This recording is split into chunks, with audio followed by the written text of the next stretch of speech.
The March 22nd primary election gives Jacksonville voters their first opportunity to decide who will run City Hall for the next 4 years. With so much at stake in this election, local media organizations and nonprofit groups are partnering to bring the mayoral candidates together in a series of televised debates before the crucial vote. From the studios of WJCT Public Broadcasting, this is the Think Vote Jacksonville Mayoral Debate. Good evening and welcome to the Think Vote Jacksonville Mayoral Debate. Thanks for tuning in. Tonight's program, simulcasting live on WJCT television and radio, is the first of 3 televised debates featuring Jacksonville's mayoral candidates. I'm Melissa Ross, and I'll be your moderator for the next hour and a half as we welcome 5 of the 6 declared candidates running to replace Mayor John Payton, who is not seeking another term. Here tonight, we welcome Democrat and former Clinton administration aide Alvin Brown, no party-affiliated candidate and businessman Steve Irvin, Democrat and former juvenile justice officer Warren Lee, Republican and Sulzbacher Center CEO Audrey Moran, and Republican and attorney Rick Mullaney. Welcome to you all. Thanks for being with us. The 6th candidate in the race, Republican and Duval County tax collector Mike Hogan, declined to participate in tonight's forum. Tonight's debate will focus on growth management issues, environmental concerns here on the First Coast, and transportation initiatives in our area. The candidates will be questioned on these topics by 3 well-known local journalists. Here tonight, we welcome Ken Amaro of First Coast News, Mark Spain of Action News, CBS 47, Fox 30, and Abel Harding, columnist with the Florida Times-Union. Welcome to you all. Well, the debate will get underway in just a few moments. But first, WJCT's Karen Fagans takes a closer look at the issues surrounding this closely watched campaign. In recent years, growth in the Jacksonville area has largely been in outlying counties and suburban areas.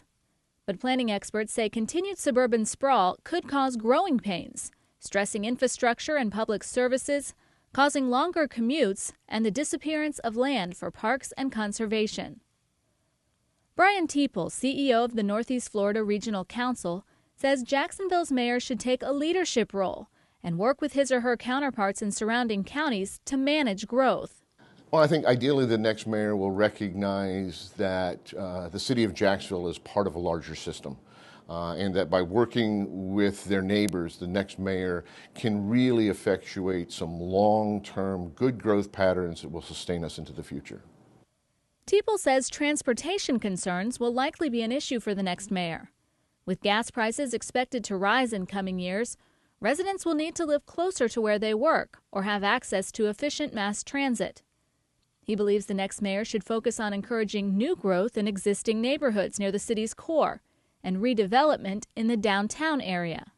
All great cities have great downtowns, and Jacksonville really needs to work on getting a great downtown. And central to a great downtown? A healthy river. Jacksonville's major natural resource, the St. Johns River, has been threatened by water quality issues and attempts by Central Florida communities to withdraw water for public use. Neil Arminjohn is the St. Johns River keeper. The whole water supply issue. I mean, we in this community are facing significant potential shortages into the future.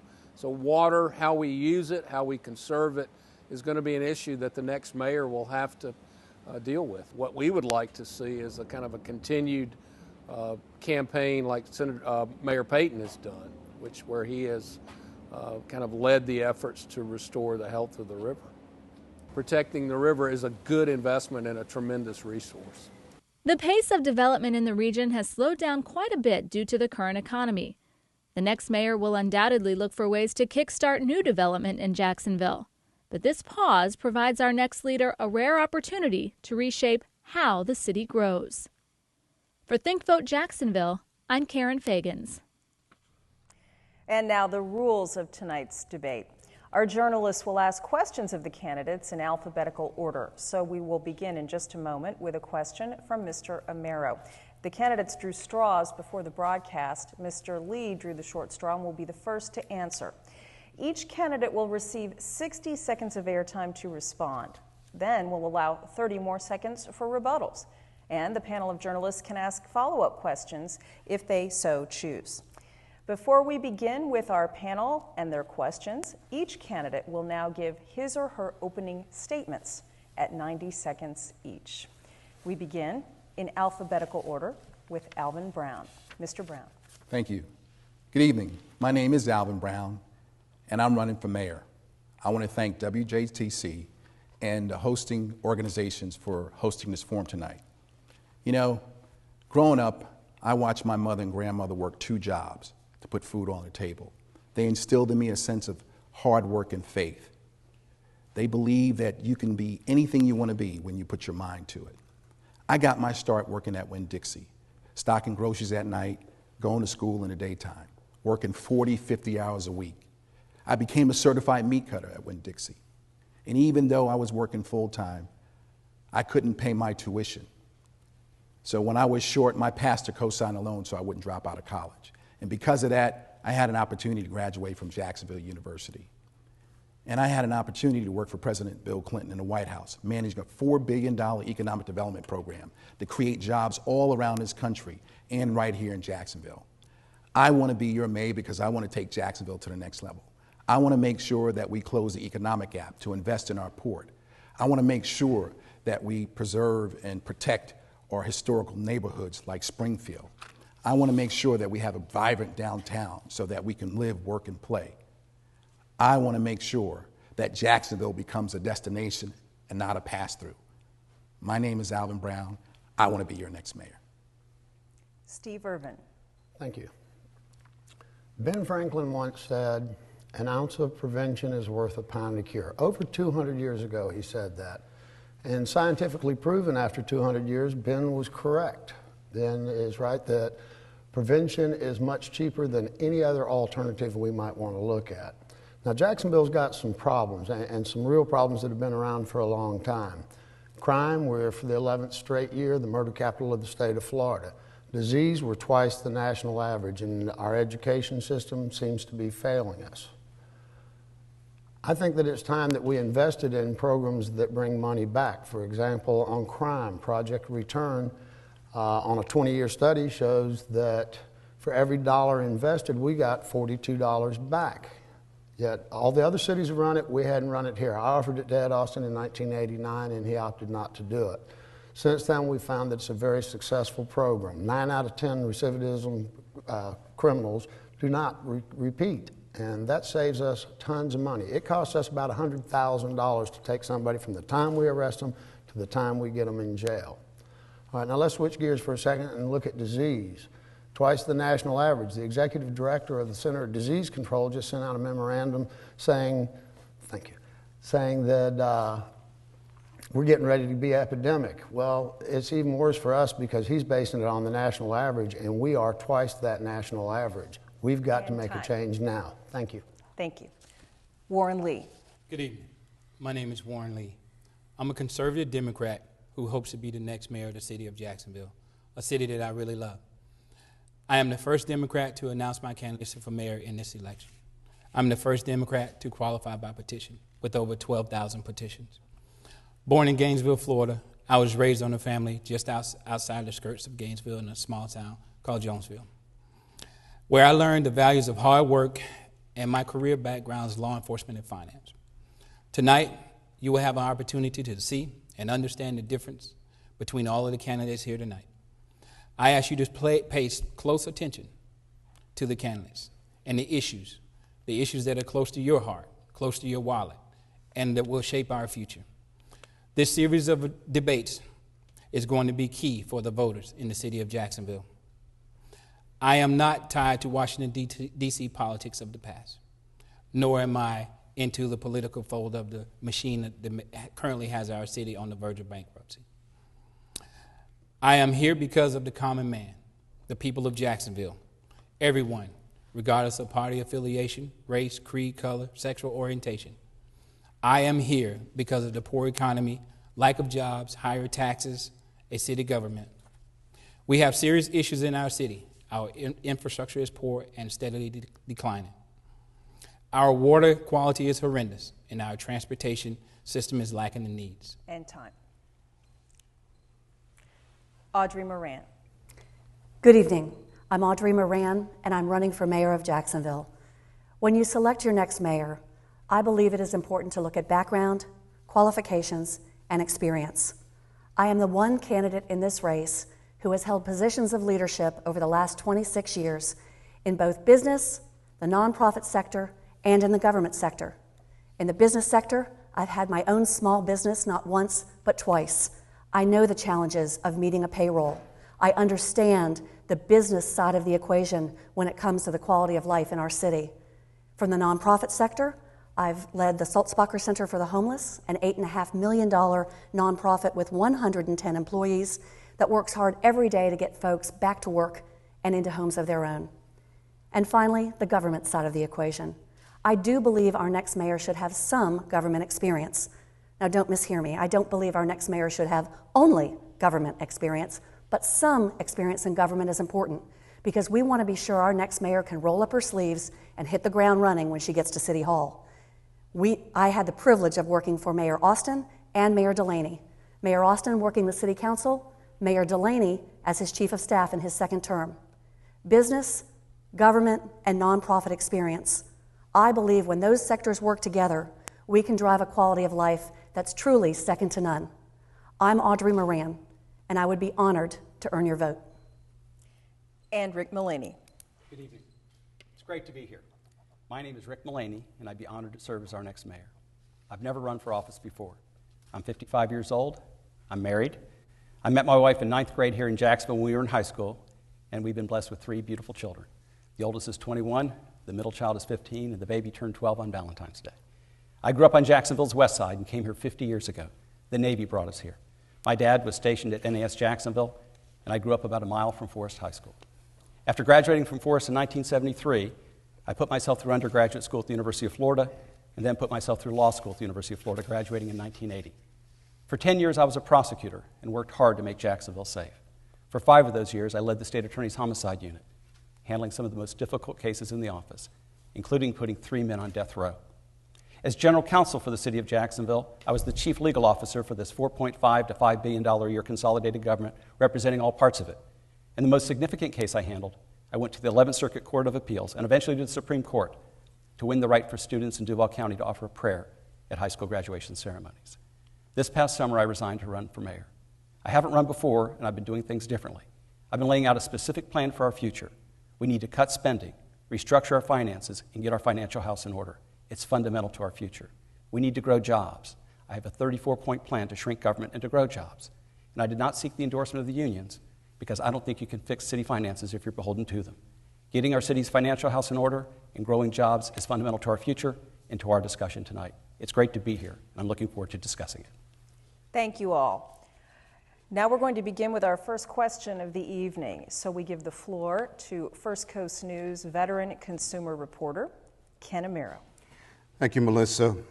Over the past couple of years, this community has seen a dramatic change where double-digit unemployment has occurred. 60,000 plus jobs have basically disappeared. There's been a lot of conversation in the mayoral race about shrinking government and growing jobs. My question is, how would you accomplish both? Will it be done simultaneously? And does shrinking government really translate into losing more jobs? Well, good question. Shrinking government does not translate into more jobs. So what we really have to do, and I've found this out as we looked along the lines of actually shrinking the government, what we need to do here is that we want to partner with corporations that seek to come to the city of Jacksonville. Take measures from all the chambers of commerce in the city, the African American, Asian, Hispanic chambers, and then put all of that information together and roll it out to companies that are willing to come to the city of Jacksonville. Now, having been said that, we also want to make sure that we protect our city. We want to make sure that those companies that come into our city, that take our incentives or our tax breaks, understand that 60% of their workforce need to come from our city, but also understand that 20% of their management staff need to come from our city as well. Any rebuttals? Steve Irvin. Thank you. I disagree with Mr. Lee that we need to offer any incentives to industry coming in. The truth of the matter is, if we had a quality education, a low disease rate, and a low crime rate, industry would want to come here. We have all the natural stuff that they would want: the port, the international airport, the interstates going in every direction, railways going in every direction.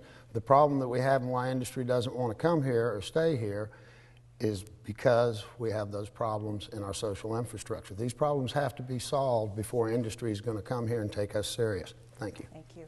And now Audrey Moran.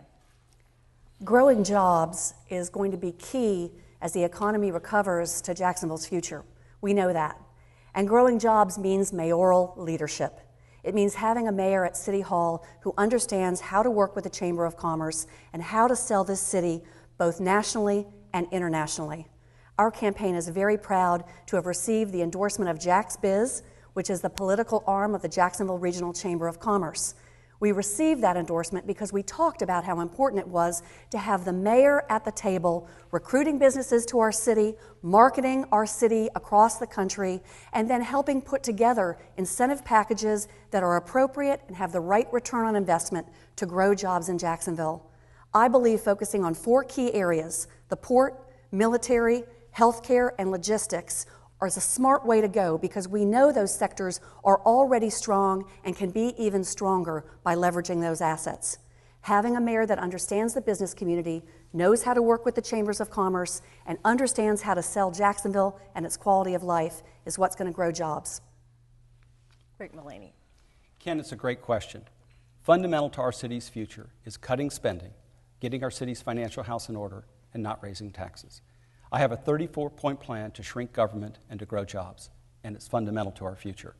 In accomplishing that, we must not raise taxes, because I believe raising taxes is not only hard on families, it prevents job growth and gets in the way of a more efficient government.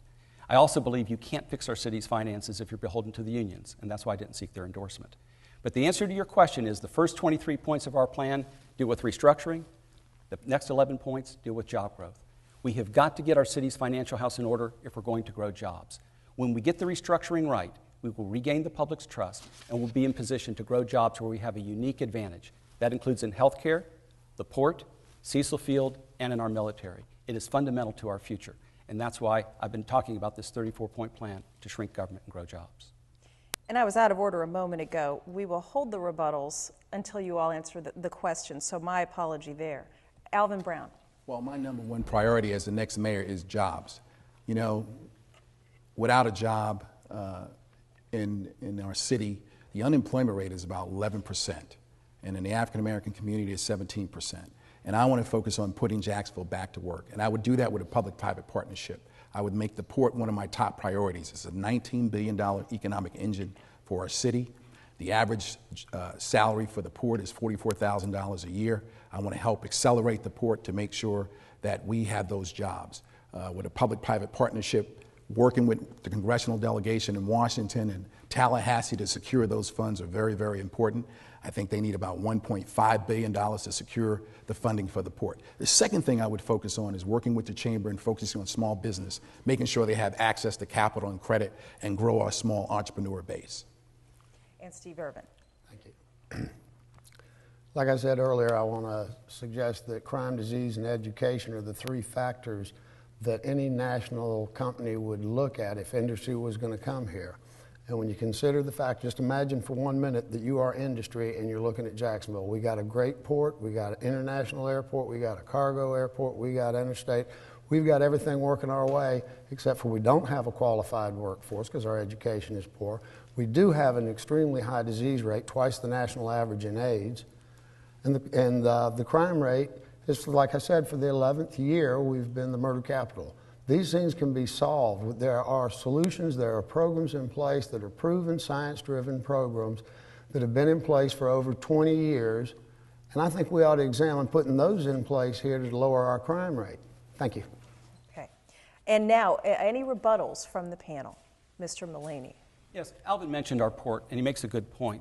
But going back to the fundamentals, we've got to restructure our finances, not just our $1 billion general fund budget, but our $1.7 billion operating budget. And when we get that right, we'll have the bonding capacity for the city's contribution. We have to invest in road infrastructure, rail infrastructure, facilities, and fix the mile point problem. That's going to take local funding, state funding, federal funding, and a public-private partnership. If we do this, we can have one of the nation's great ports and grow jobs. Any follow-ups? I'm a person of specifics. I understand your theory and your approach. If you were elected, what would be a realistic timeline? Because your constituents is sitting there going to the unemployment office, filing for unemployment, they can't get a job, and they're hearing you, but they'd like to know when. When? Well, that's a great question. We want to hit the ground running immediately. And first and foremost, we want to look at all the small businesses that we have in the city, embrace them, because we know that whatever they can contribute to our community, which is a lot, we want to embrace them and make sure that we can get them the necessary tools and resources that they need to grow their businesses and hire more people.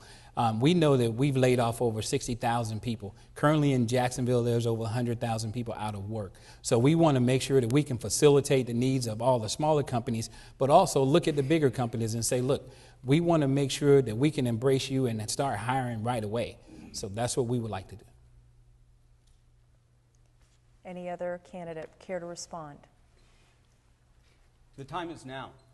Some of it, because of our fiscal policy, the restructuring will help us in the long run to lower taxes, to create a regulatory environment that helps us grow jobs immediately. Some of it can be a little bit longer term, but there's a narrow window with the Panama improvements coming at the Panama Canal. We have a narrow window to grow jobs at the port. Some of it will be longer term, such as bringing a medical school here. But across the board, we need to grow jobs now and also plan for the future. Ms. Moran, then Mr. Irvin. I think we also have to tell the truth. We are facing a $60 million budget deficit when the next mayor gets to City Hall July 1. That number has been moving around some. The latest number is $60 million. For a candidate to say they are going to lower your taxes in an environment where we're facing a $60 million deficit simply is a fairy tale. We know we're in desperate economic times. We need a mayor who can get to work from the first day, right-sizing government, laying a strong fiscal foundation, but understanding that we will never simply cut our way to prosperity. We're going to be talking about a lot of our natural resources tonight, a lot of the things that make Jacksonville great and set us apart. We need to protect those as well. But talking about cutting taxes when there's a $60 million deficit isn't being straightforward. Steve Irvin. Thank you. Based on what I was telling you earlier about crime, disease, and education, statistically proven we can drop our crime rate by about 30% by putting in place a good recidivism program. Our disease rate, we can drop it by 50%. And our education, it's a matter on time basis what Ken asked. The first one, crime, 12 months, 30%. The second one, disease, 18 months, 50%. The third one, education, will take 2 years, and I'm sorry to say that, but it just takes a little bit longer in that category. But these can be done. We can make these changes. It depends on where we want to go.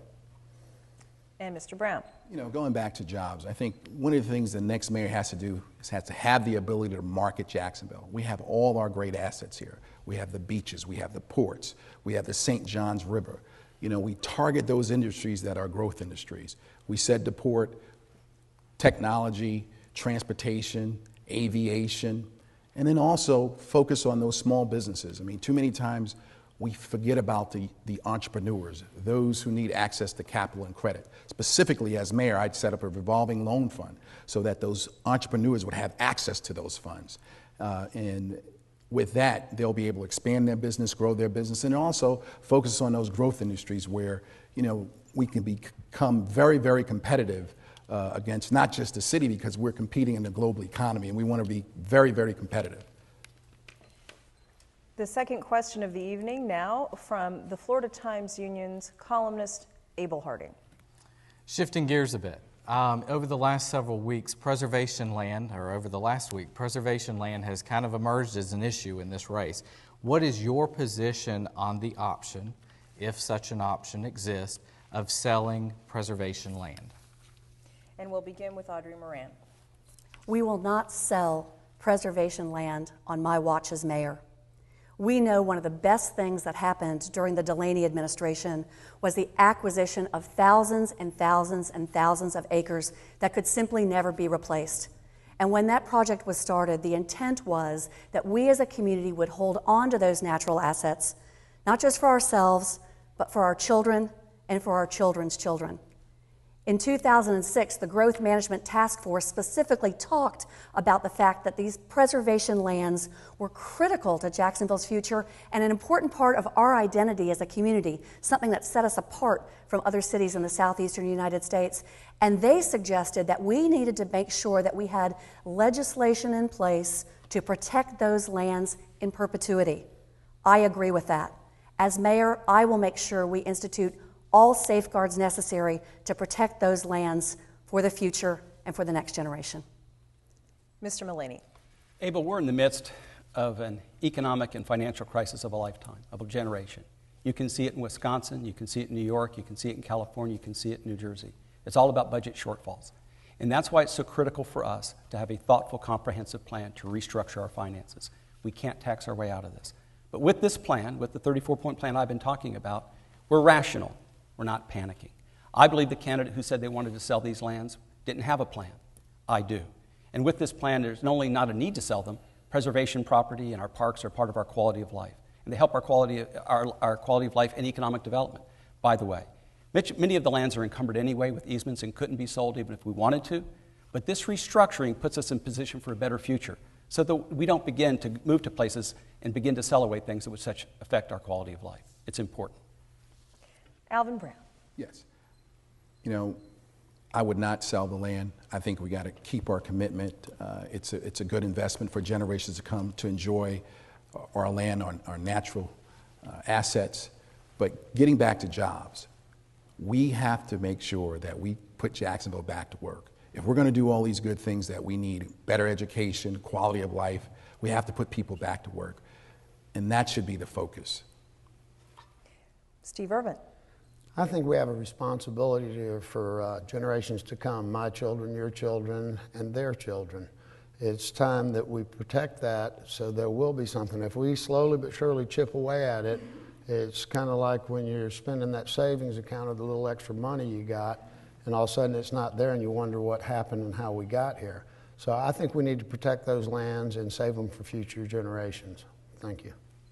Warren Lee. I also agree that we need to protect those lands and make sure that we do not sell them because the future depends on them. The natural habitats of the city is one of the best attractions to the city of Jacksonville. So I believe that it will be fiscally irresponsible if we did sell them, so I will not do that. And any rebuttals to this point?